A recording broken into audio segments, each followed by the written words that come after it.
Nous aimons tous nos animaux, mais parfois nous les aimons peut-être un peu trop. Bien que la plupart des reptiles soient en forme et en bonne santé, vous pouvez commencer à remarquer de plus en plus que certains deviennent potelés et en surpoids. Maintenant, les chiens, chats, hamsters, cochons d'Inde, lapins et même perruches en surpoids sont fréquents. Donc ce n'est vraiment pas surprenant de voir aussi des serpents, lézards et tortues dodus. Cependant, ce n'est pas bon. Quand un reptile est en surpoids, cela est lié à plusieurs problèmes de santé graves comme les maladies cardiaques, rénales, hépatiques, l'arthrite, une mauvaise fertilité et bien sûr une réduction de l'espérance de vie. En tant que gardien responsable de reptiles, nous devons anticiper ce problème avant qu'il ne devienne incontrôlable. Mais pourquoi les reptiles grossissent-ils en captivité? Eh bien, il y a de nombreuses raisons différentes. L'une des principales raisons est probablement le fait que l'une des seules façons d'interagir avec votre reptile est à travers cette expérience d'alimentation. Et parfois, les gardiens qui veulent interagir avec le reptile qu'ils aiment tant finissent par le suralimenter parce qu'ils veulent nourrir et interagir et nourrir et interagir. Et vous vous retrouvez avec un animal qui a trop de calories à la fin de la journée, créant bien sûr un animal en surpoids. Une autre raison pourrait être que l'animal que vous gardez pourrait avoir une période de repos naturel comme une période de brumation ou d'hibernation à l'état sauvage, et si nous ne lui donnons pas cela en captivité au cours de l'année, cet animal pourrait ingérer trop de calories, ce qui, bien sûr, finit par mener à un animal obèse. Ou peut-être que les aliments que nous fournissons en captivité sont bien plus riches en nutriments que nous ne le pensons, ce qui entraînerait une suralimentation. Ou peut-être aimons-nous juste gâter nos animaux. Il y a plusieurs raisons pour lesquelles un animal ou un reptile pourrait grossir en captivité, mais heureusement, il existe des moyens d'y remédier. Voici les 10 meilleures astuces pour garder votre reptile en pleine forme. Conseil numéro 1. Demandez à un expert. Amenez votre reptile chez un vétérinaire spécialisé ou dans un magasin spécialisé pour un contrôle régulier. Idéalement, cela devrait être fait tous les 6 à 12 mois.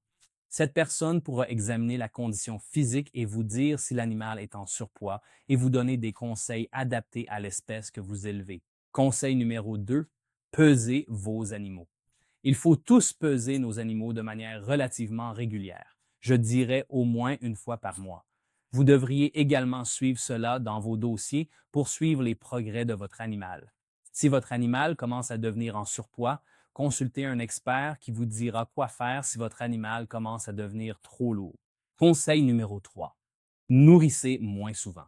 Maintenant, si votre animal commence à devenir en surpoids, il est tout à fait acceptable de sauter un repas de temps en temps.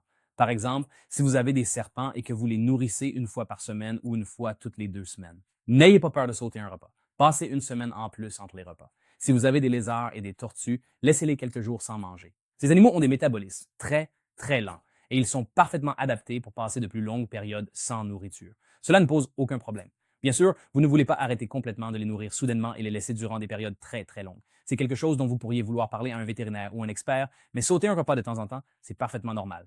Et bien sûr, cela aidera. Aider à réduire le surpoids. Les problèmes de poids. Conseil numéro 4, donnez des repas plus petits.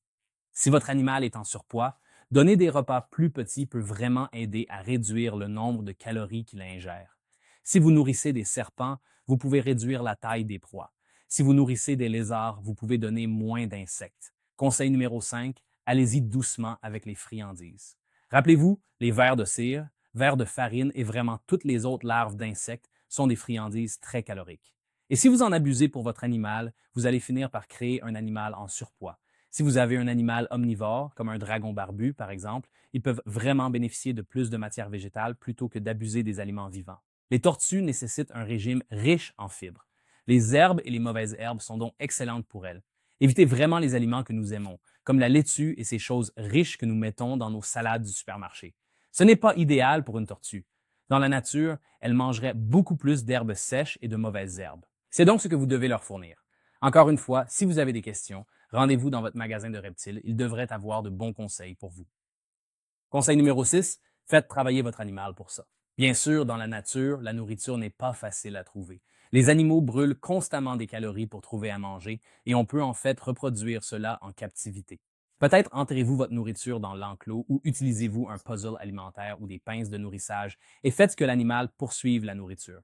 Il y a beaucoup de façons de faire bouger cet animal pour obtenir de la nourriture et toute énergie brûlée en plus est une bonne chose et cela réduira le risque d'obésité. Bien sûr, si vous laissez des proies vivantes dans un enclos, elles doivent être retirées après quelques heures. Vous ne voulez pas laisser de la nourriture vivante dans un enclos. Astuce numéro 7, faites faire de l'exercice à votre reptile maintenant. C'est l'un de mes conseils préférés. Instructez la conception de votre enclos. Vous voulez que votre animal puisse faire de l'exercice dans l'enclos, que ce soit des rebords, des branches pour grimper, la possibilité de nager ou de creuser. Creusez! Utilisez les comportements naturels de l'animal dans la nature et mettez ces éléments dans votre enclos. Si votre animal est arboricole, donnez-lui de l'espace pour grimper. S'il est plus fouisseur, donnez-lui de l'espace pour creuser. S'il est nageur, donnez-lui beaucoup d'espace pour nager. Ces animaux sauront automatiquement comment utiliser cet espace, ce qui leur fera faire de l'exercice, brûler des calories et réduire le risque d'obésité. Conseil numéro 8. Envisagez d'hiberner votre animaux. Comme je l'ai déjà mentionné, il y a pas mal d'espèces de reptiles dans la nature qui passent par une période de ralentissement. Que ce soit en estivation pendant les mois chauds ou en brumation pendant les mois froids, il y a souvent une période de 1 à 3 mois où l'animal fait très peu mais consomme presque aucune calorie, et cela peut être reproduit en captivité, ce qui aide l'animal à ne pas trop manger toute l'année. Si cela vous intéresse, Cycles doit parler dans votre boutique locale spécialisée en reptiles et devrait pouvoir vous donner des conseils pour le faire en toute sécurité. Astuce numéro 9. Prenez vos responsabilités. N'oubliez pas, toute la nourriture que votre animal mange en captivité vient de vous. C'est votre responsabilité de vous assurer de la quantité appropriée. Si votre animal commence à prendre du poids, un gardien responsable pourrait utiliser cette vidéo pour apprendre à maîtriser cela. Et enfin, conseil numéro 10, en cas de doute, faites-le vérifier. Si vous regardez votre reptile de compagnie et que vous n'êtes vraiment pas sûr s'il est en surpoids ou non, emmenez-le chez un vétérinaire spécialisé en reptiles. Si vous ne savez pas où en trouver un dans votre région, allez dans votre animalerie spécialisée en reptiles. Il devrait pouvoir vous indiquer quels vétérinaires dans votre région ont l'habitude de travailler avec les reptiles. Pour plus d'informations sur l'obésité des reptiles et comment la prévenir, écoutez notre podcast avec le vétérinaire spécialiste des reptiles, le Dr Tarek Abouzar.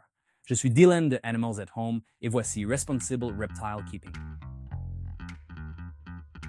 Si vous aimez les reptiles et vous souciez de leur bien-être, pourquoi ne pas devenir membre de Responsible Reptile Keeping? Pour le prix d'un café, vous pouvez bénéficier de nombreux avantages. Pour en savoir plus, rendez-vous sur responsiblereptilekeeping.org.